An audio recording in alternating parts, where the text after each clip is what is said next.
법률을 몰랐다고요? 아니, 법률을 잘못 알고 있었다고요? 법을 제대로 읽어드리도록 하겠습니다. 법! 읽어드립니다.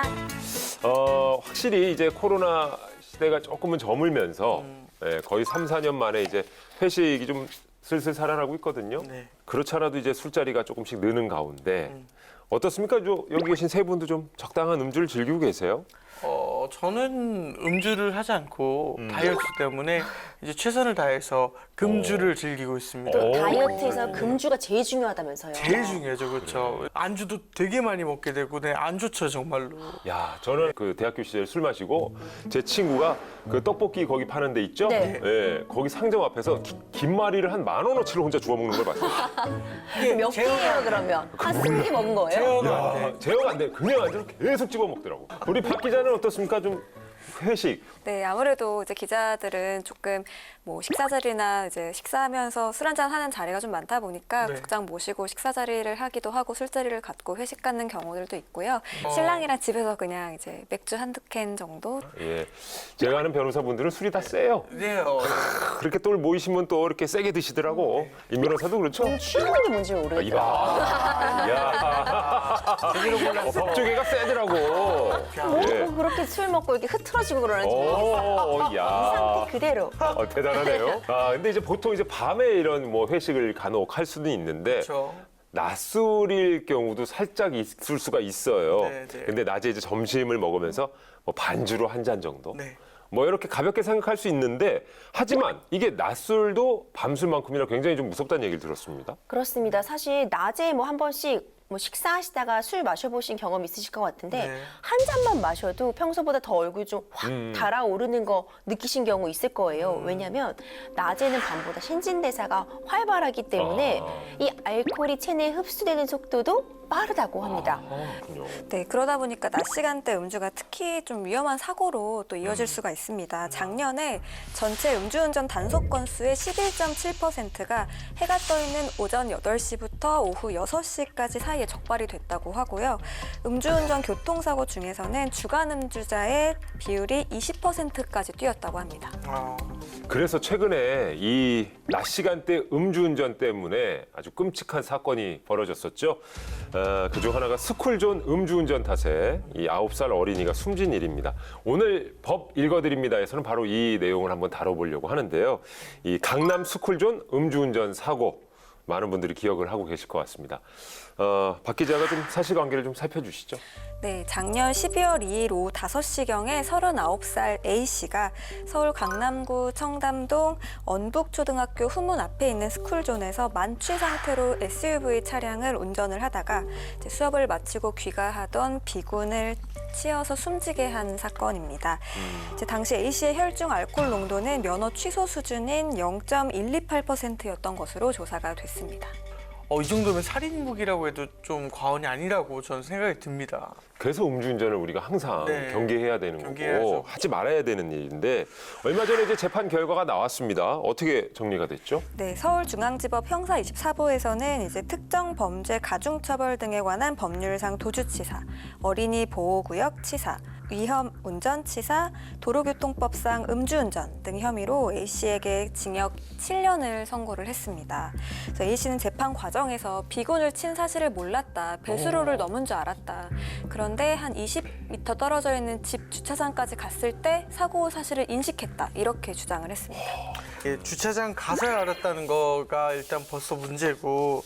그렇게 일종의 뺑소니라고 해도 과언이 아닌데요. 네. 이건 뭐 아니 사람을 쳐놓고 배수구를 넘은 줄 알았다는 이건 만취 상태였던 것 같고. 근데 왜 7년형이에요? 이게 최고형인가요? 그건 아니죠. 일단 네. 검찰에서는 징역 20년을 구형을 했었거든요. 근데 재판부는 이제 죄질이 매우 좋지 않다는 점은 충분히 인식을 했습니다. 그런데 이제 형사처벌 전력이 이전에 없었고요. 암투병 중인 점, 그리고 유족이 지금 이걸 수령에는 굉장히 부정적인 상황이지만 3억 5천만 원을 공탁한 점 등을 참작해서 정한 양형이다라고 보았습니다. 그리고 가장 이 판결에서 지금 논란이 될 만한 부분은 뺑소니 혐의는 인정이 되지가 않은 거예요. 그래요? 왜? 그러니까 아이를 친 직후에 그 집이 바로 근처였는데 20m 정도 떨어진 그 집의 주차장에 정차를 하고 다시 사고 현장으로 돌아왔거든요. 그랬을 때 그 거리가 굉장히 짧았다는 점, 그러니까 바로 사고 직후 결국 주차 후에 현장으로 돌아왔다는 점, 일부 구호 조치를 하면 목격자들에게 119에 신고해달라 요청한 점 등이 이제 반영이 돼서 당장은 자리에 떴지만 그래도 이런 점을 봤을 때 뺑소니가 아니다 이렇게 보아서 사실 징역 7년이 나왔고 뺑소니 혐의에서는 무죄를 받았습니다. 정말 이상하네요. 이게 칠 때는 몰랐는데 나중에 와서 이게 와서 다시 보고 뭐 이거 처음부터 알았지 않습니까? 그러니까 어떻게 보면 다 지난 다음에 구호 조치가 네. 들어갔는데 네. 근데 이제 중요한 건 이제 형사 공탁 부분입니다. 이게 합의금이 아니잖아요. 그렇죠. 이제 비슷한 맥락이라고 볼 수는 있지만 우리가 형사 합의금이라는 게 있어요. 그 합의금은 결국 이제 피해자가 이 정도 돈을 받고서 그걸로 다 피해가 보상될 수는 없지만 어떤 금전적인 보상을 받았으니까 내가 합의를 해준다. 일정 부분 피해를 보상받았다라는 것이 바로 합의의 개념인데 합의를 하게 되면 재판에 있어서 양형에 있어 참작이 됩니다. 그러니까 일정 부분 금전적으로나마 피해를 배상했기 때문에 좀 참작해 주겠다 이런 것이 형사 합의인데 내가 합의를 무리하게 시도하게 되면은 피해자에게 2차 가해가 가해질 수가 그렇죠. 있어요. 네. 절대 만나고 싶지 않고 연락을 받고 싶지 않은데 계속해서 연락을 하게 하면 안 되잖아요. 이제 그런 측면도 있고 이제 피해자가 절대 합의금을 받고 싶지 않아 하는 경우들도 있죠. 이럴 때 우리가 형사 공탁이라는 게 있는데 합의를 진행하지 못했고 이제 합의 진행이 제대로 이루어지지 못해서 의견 차이가 큰 경우에 일정 금액을 이제 법원에다가 맡겨두는 거예요. 네. 그러니까 그걸 피해자가 대부분 찾아가지 않는 경우들도 많지만 이렇게 피해 복구를 위해서 가해자가 이만큼 노력을 해서 법원에 이 금액을 공탁했다. 상당하게 내가 이 피해를 회복시켜주기 위해 노력을 하고 있다는 점이 이제 그 점을 양형에서 참작 요소로 받아주고 있거든요. 그래서 이제 형사 공탁도 이제 형사 처벌을 좀 낮추기 위한 하나의 방안으로 이제 많이 쓰여지고 있습니다. 근데 공탁금은 결국 유가족이 받아야 되는 거잖아요. 저는 그걸 받겠다고 생각을 하지 않게 될 것 같아요. 그러니까 우리 아이가 네. 그 사고로 사라졌는데 네. 그게 참 쉽지는 않을 것 같고요. 네. 어쨌든 1심 판결은 7년형으로 나왔고 가족 입장에서는 근데 이렇게 끝내지는 않을 것 같은데요. 네, 검찰에서도 즉각 항소를 했습니다. 그러니까 요즘 어린이 보호구역 안에서 이런 어린이 사망 사고가 났을 때 엄벌에 처해야 한다는 국민적 공감대가 있기 때문에 검찰도 이제 전보 유죄와 중형이 선고될 수 있도록 항소할 필요가 있다고 판단한 것으로 보입니다. 네. 불과 몇 달 전에도 이런 일이 있지 않았나요? 맞습니다. 그 대전에서 만취 운전자가 이제 9살 배승아 양을 치어서 숨지게 한 사건이 있었는데요. 그때 승아 양은 사망을 하고 같이 있던 초등학생 3명은 좀 중상을 입은 그런 상황이었습니다. 운전자는 당시에 오후 2시를 넘어서까지 만취한 상태에서 자기 몸도 못 가누는 상태에서 운전을 한 것으로 드러났는데요. 이제 음주운전 차량에 어린이들이 목숨을 잃는 사고가 반복이 되다 보니까 시민단체를 중심으로 음주운전 이런 경우에는 살인죄를 적용해야 한다 이런 서명운동까지 벌어지고 있다고 합니다. 아니 우리가 익히 알고 있는 뭐 윤창호법도 네. 있고 민식이법도 있고 네. 그래서 그간 좀 처벌이 강화된 게 아니었나 생각을 했는데요. 맞습니다. 처벌은 계속 강화되고 있는 추세고요. 음주운전 인명사고 시 이제 처벌 수위를 높이고 음주운전에 대한 그 기준 자체도 강화하는 일명 윤창호법은 2019년도에 그리고 스쿨존에서 인명사고를 발생시킬 경우에 처벌을 대폭 상향하는 이른바 민식이법도 2020년도에 시행이 돼서 음주운전이나 스쿨존 안전사고에 대한 처벌이 강화된 건 맞는데요. 특히 이 일명 그 민식이법에서 어린이 보호구역에서 어린이 치사상죄의 가중처벌 조항을 보면요. 자동차의 운전자가 뭐 어린이 보호구역에서 어떤 조치를 준수하지 않고 안전에 유의하면서 운전하여야 할 주의 의무를 위반해서 사망사고를 낸 경우에는 무기 또는 3년 이상의 징역, 그리고 상해에 이르게 한 경우에는 1년 이상 15년 이하의 징역 또는 500만 원 이상 3천만 원 이하의 벌금에 처한다고 규정을 하고 있어요. 그러니까 사망사고의 경우에는 무기 3년 이상의 징역이기 때문에 이 징역형 자체는 굉장히 대폭 상향해 놓은 것은 맞거든요. 그런데 실제 지금 처벌이 되고 있는 사례들을 좀 살펴보면은 여전히 좀 솜방망이 처벌에 그치고 있는 것이 아닌가 이런 부분이 계속 지적이 되고 있어서 이렇게 대폭 상향을 해 두었어도 사고 예방 효과가 현저히 떨어진다 이런 지적도 나오고 있습니다. 마음 같아서는 진짜 무조건 무기징역인데 정말 너무 속상합니다. 진심으로.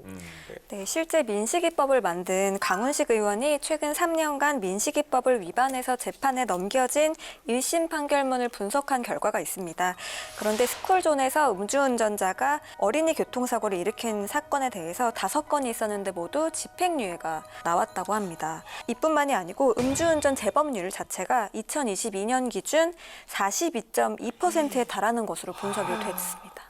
그러니까 뭐 낮이건 밤이건 음주는 본인의 선택이거든요. 요새는 뭐 강요하지도 않고 예, 즐겁자고 마실 수 있는 술인데 하지만 운전대를 잡는 건 안 되죠. 그렇죠? 예, 운전대를 잡는 건 흉기를 들고 달리는 격이니까 그 점 꼭 명심해 두시고요.